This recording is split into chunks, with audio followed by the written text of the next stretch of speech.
Hello and welcome back. Welcome back to the Clutter Challenge. We are on week 5, task 5. Now, I have to ask, how was task 4? Were you able to let go of aspirational clutter? I would love to hear how that worked out. So please, please, please leave me a comment below and share your experience. This week, we're going to work on letting go of a different type of clutter. Now, as we know, clutter comes from many, many different sources, and depending on the source, the roots of clutter can run pretty deep. They happen to be particularly deeply rooted when it comes to emotionally charged clutter. And I want to talk about one specific type of emotionally charged clutter this week. And that is the stuff that you hold on to out of familial obligation. And the emotion most often associated with that is guilt, the big G. So, how do you know if what you're holding on to is a true family treasure or if it's clutter? If it's true family treasure, then that object has a place of honor and respect in your home. If it's clutter, you're probably going to hear yourself making excuses for why you are still holding on to it. And they might sound something like this. You might be saying, well, it's been in my family for years, so I couldn't possibly let that go. Or my great Aunt Emily gave that to me, and she would just roll over in her grave if she knew I was going to let that go. So you can see the difference. Place of honor and respect, excuses, right? The bottom line is, if you're holding on to something and it's not enhancing your life in some way, then it's probably clutter, and the best thing to do is to let it go. Now, I want to recognize that this can be really challenging, and it can be even more challenging when it comes to this kind of clutter, because many of us hold the belief that if something has been in our family, if it represents our family history in some way, that we are obligated to hold on to that object for all eternity.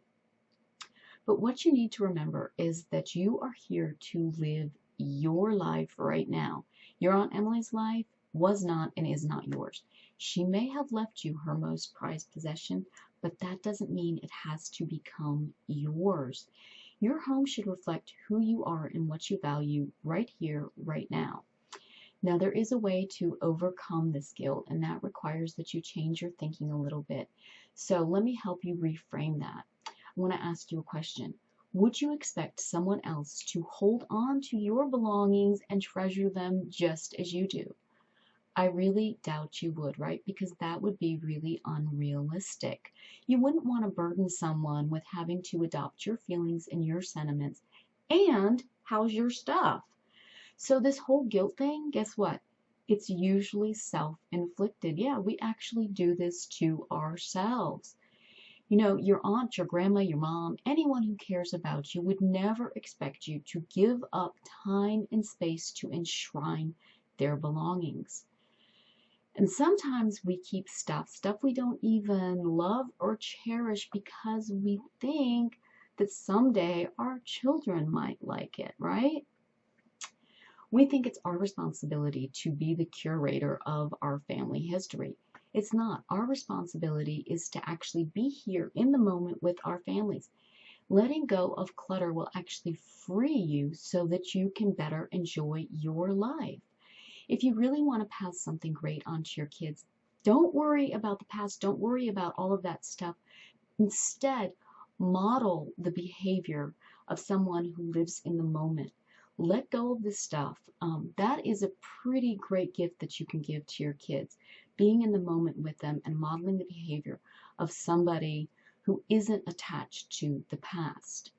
Remember, everything is a choice. And the bottom line, if something is taking up space and isn't enhancing your life, it's clutter. And the best thing to do is to let it go.